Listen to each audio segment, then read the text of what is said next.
The Alberta provincial election has just over a week left, and as we get into this mad dash to the finish line on May the 29th, we wanted to check in with our favorite news editor at the Western Standard, Dave Naylor. Dave, welcome back to Bridge City News. Great to have you on today.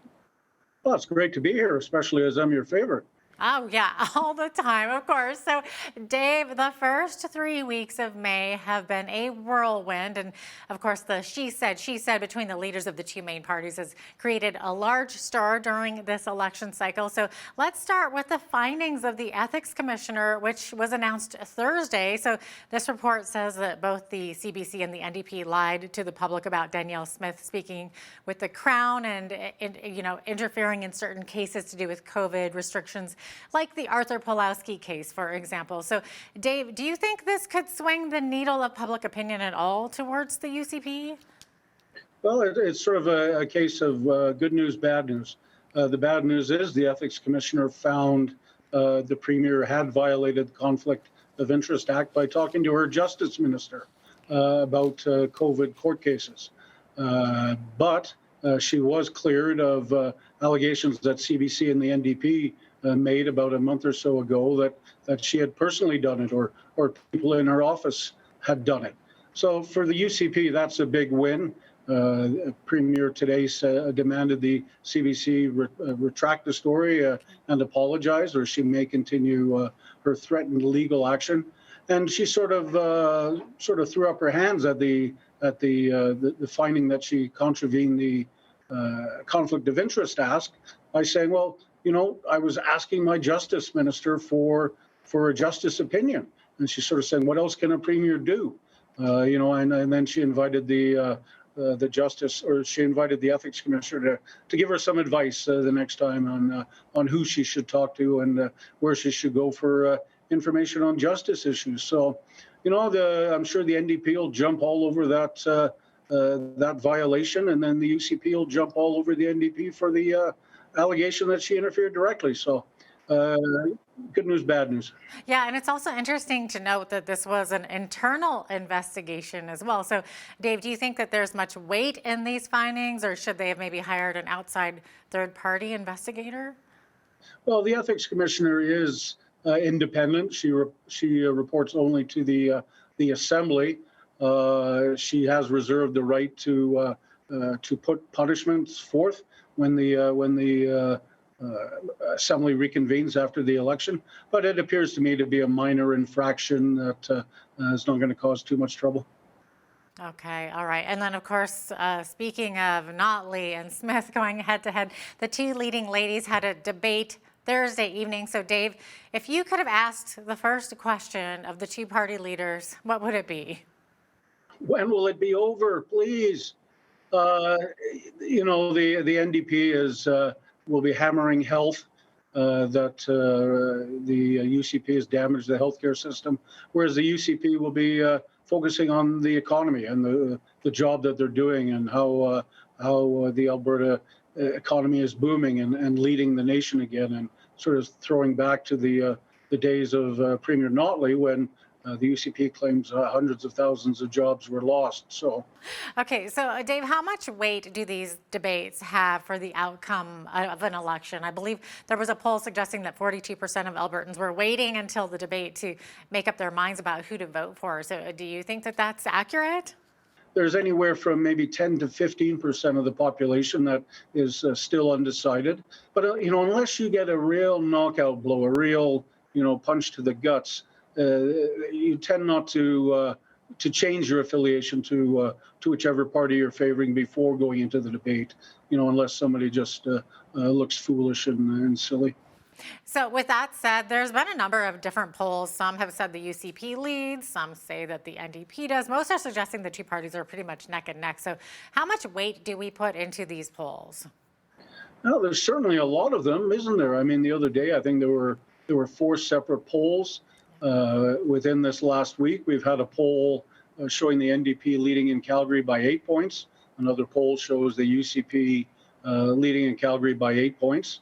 But basically what the polls show is the NDP's leading in Edmonton and parts of Calgary, and the UCP is dominating in the rural area. But to gain power, the UCP is going to have to sweep a lot of the Calgary seats. So bottom at the end of the day, each poll is a snapshot in time. Some are taken this week, some are taken, when the election was called on May 1st. But every poll says the same thing. It's going to be very, very close, and it'll come down to a handful of ridings where an MLA could be elected with, just by 100 votes. So each vote counts this election, Jeanette. Isn't that crazy? So speaking of which, Calgary is kind of that swing area. So that's where you are now. So let's talk about that. So what are you hearing from Calgary voters with just 1 week left in this race? Well, you know what? It's interesting to see the NDP leader, Rachel Notley. I don't think she's had a campaign event in Edmonton. She's just focused on Calgary. The NDP headquarters is focused, based in Calgary. Premier Smith is, she's kind of in a tough position at the moment with the emergency state of alert with the forest fires. Mm-hmm. So she spends her morning dealing with that disaster and then spends the afternoon dealing with campaigning. I think the general sense in Calgary is that the NDP just doesn't have enough support in the city to get the sweep that they need. They're going to have to flip some ridings and some that they won't. We had a poll out earlier this week saying they will flip Calgary Elbow and get that sort of downtown area riding. But again, it seems to me that the NDP is just slowly fading a little bit in Calgary.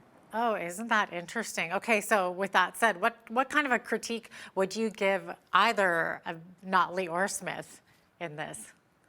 Well, the NDP is not so much campaigning on their platform; they're just campaigning on what a horrible person Danielle Smith is. They're not putting out too many new ideas. They have costed their election plans, but they say their year in power, their first year, they'll have more than a $3 billion surplus. The UCP hasn't costed their election campaign, but they've been more detailed in terms of platforms, tax cuts, where the NDP has promised that they will increase business taxes. I think interestingly, one of the key things is the UCP is going to bring in the Compassionate Act, where people, family members and police can put an addict into treatment, whether they want it or not.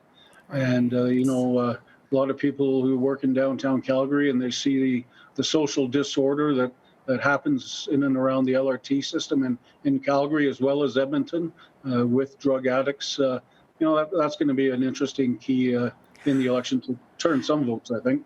Oh, big time. And then, of course, there's the flip side of that some people are saying that's like forced confinement. And so we need to meet people where they're at. So that's kind of the other argument to it as well. It is, Jeanette, but, we've got to try something, because what we're seeing here is not working.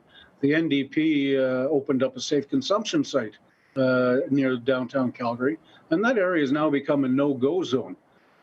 So the status quo isn't working. Look at what's happening in British Columbia and Vancouver. The downtown east side is, it's one of the worst urban slums in North America now. So it's my personal opinion. We've got to try something different because the status quo just isn't working. Mm-hmm. And of course, like we were talking about all the promises being made. So there's been a lot of spending, a lot of promises during this campaign. So were there any that stood out that made you think, well, how can that happen, or that ain't going to happen? Well, I mean, that's the thing. And all of these promises, all of these billions and billions of dollars is pledged, hoping and praying that the price of oil goes up. Right now, it's trading at around $70. The current UCP budget has got it figured out at $76. So unless oil goes up, then all of these promises are going to be thrown out the door, because we're not going to be able to afford it. Either that, or we're going to go into more and more debt. So both parties are hoping oil continues up, and there are forecasts that it could hit $100 this year, and if that's the case, oil's well.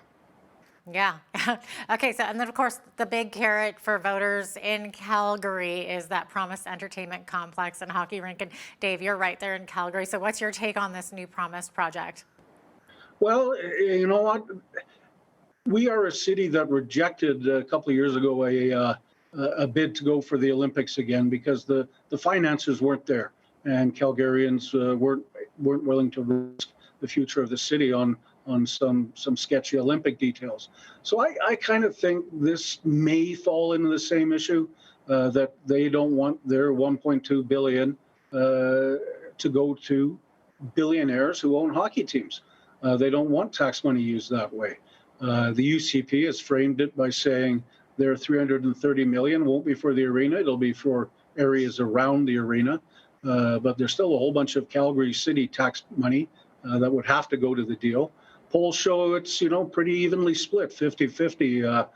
So there is a lot of people in Calgary that don't want to see their dollars going to billionaire hockey owners. Yeah, that's interesting. So, do you think that that announcement has moved the needle of support at all to either side of the spectrum?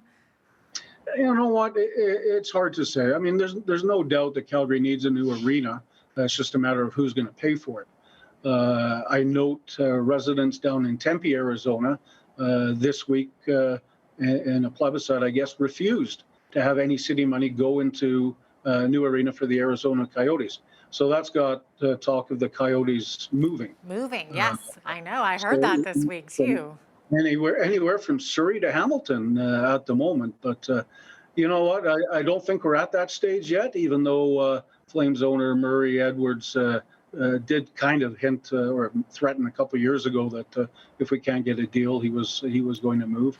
Wow. So you know what? In terms of importance, I think it's well down after healthcare and public safety and education. You'll find the arena deal down in that neck of the woods.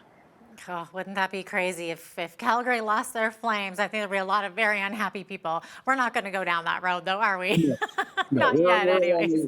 We're a long way from that. Let's hope. Yeah, exactly. Okay, so Dave, when you look at the two main political parties here, so which leader do you think has really answered that voter question of what's in it for me? That's a good question. I mean, we've had 4 years of Rachel Notley, so we kind of know what was in it for her. And protecting her union support. She's married to a top union leader. We've only had, what was it, since October to see what Danielle Smith's like in power. It seems to me with all the attack ads from the NDP, I know more about Danielle Smith from 5, 10, 15 years ago than I do about Danielle Smith now. But she's strong on the economy. There was a Angus Reid poll out just today, showing which candidates are favored on which issues. And Danielle Smith did very, very strongly on the economy and jobs, and Rachel Notley did stronger on healthcare. So, I'm sure if she's elected, Danielle Smith will be laser focused on the economy. Okay. I mean, there's also talk of within the UCP party, I guess. That's kind of redundant to say that, but within the UCP, that there's a lot of UCP members maybe that aren't even very happy with her as a leader. If she does win, do you see something similar happening to what happened to Jason Kenney? Absolutely. As of May 30th, the knives will be out for Danielle Smith, win or lose. Obviously, if she loses, it makes it a lot easier for members to remove her. If she wins, then the problem becomes, as all the polls are saying, she's going to be winning with a much lessened majority. So that'll mean the knives are out for her because of that. So there's a lot of unhappy Kennyites still within the party that do not like Danielle Smith. So she's going to have to tread carefully, and continue to work to unify the party underneath her as of May 30th if she wins. Well, it looks like we are about out of time here, but Dave, we could definitely talk about this all day. Appreciate having you on today. We could have had a 2-hour special, Jeanette. We totally could. We'll have to have you back for that. We'll My plan pleasure. it. Yeah, my pleasure. Anytime. All right, that was Dave Naylor, the editor at the Western Standard, and he joined us from his office in Calgary.